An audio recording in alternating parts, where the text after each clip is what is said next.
السلام عليكم حبيباتي، نتمنى راكم في تمام الصحة والعافية بخير وعلى خير حبيباتي.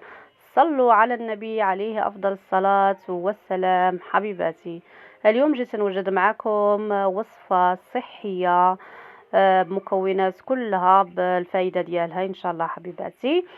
كنمروا المكونات كيف ما تلاحظوا عندي هنايا العطرية اللي فيها نقولوا عنها فيها البزار فلفل حار، وعندي الفلفل عكري، وعندي السمان سكينجبير والخرقوم، وعندي دويمه ولا ديك ديال الزعفران، وعندي البصله اللي حكيتها، وعندي هاد نقولوا عنها بركوكش ولا الكويرات من العجين، وعندي الحمص حبيباتي، عندي الربيع والثوم، وعندي كميه من العدس، وعندي 2 حبات من مطيشه اللي حكيتهم حبيباتي. كيف ما تلاحظوا هادو هما المكونات. ممكن اضافه الحلبه وهذا المكونات الثانيين المساخن وياسر ما سايل.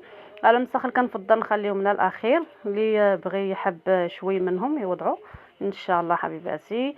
هنا فين غادي نطيب وضعت المطيشه والبصله ان شاء الله. كيف ما تلاحظوا حبيباتي اللي نوضع الربيع والثوم، المكونات كاملين والعطريه وكل شيء نوضعه حبيباتي ان شاء الله. ونوضع كميه من الزيت وزيت العود اللي عاد متوفر، ديك السمن ان شاء الله حبيباتي. كيف ما تلاحظوا على بركه الله انا نوضع المكونات كاملين، نوضع كميه من الماء اللي يطيب لي فيها العدس والحماص المكونات هادو، واللي بقى الصوص ندير فيهم اللي هذوك الكويرات من العجين. هي أكلة صحية ومفيدة، تغنيك عن اللحوم، تغنيك عن الدجاج، تغنيك عن كل شيء، وصحية حبيباتي ان شاء الله على بركة الله. كيف ما تلاحظوا انا وضعت المكونات كامل، نوضع دريك كمية من الماء وغادي نديرو يطيب حبيباتي حتى يطيب معايا العدس والحمص، مكونات كلها طيب.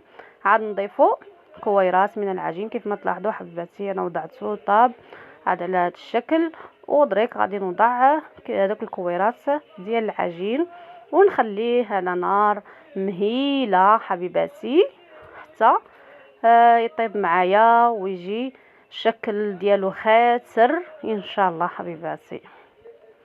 وهنا يا حبيباتي من بعد ما طاب كتلاحظوا جا على هذا الشكل، الصوص ديالو خاسر وكيجي بنين وكيجي لذيذ ان شاء الله، ينفع الغدا هكا ان شاء الله حبيباتي. وهنايا كنوضعوه في القصريه حبيباتي على هذا الشكل كيجي رائع. رمتهم قطعتهم مربعات صغار كيف ما كتلاحظوا، ضعت عليهم غير الملح ومن الزيت ان شاء الله حبيباتي. نوضعهم على نار مهيله حتى يدبل معنا البصل باش نقدموه مع الاكله ديالنا حبيباتي. هناك حبيباتي غادي نوضعها على نار مهيله حتى تدبل معنا حبيباتي، تعود معنا على هذا الشكل كيف ما كتلاحظوا.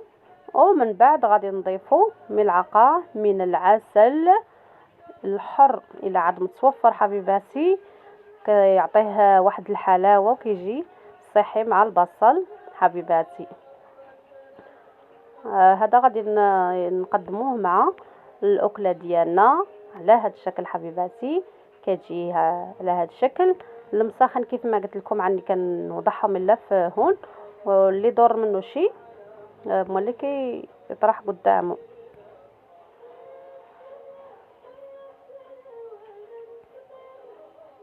كنتمنى ان شاء الله حبيباتي تجربوه هنا لاعجابكم وتعجبكم الوصفه، راهي ناجحه ان شاء الله. والف صحه وهنا عليكم حبيباتي.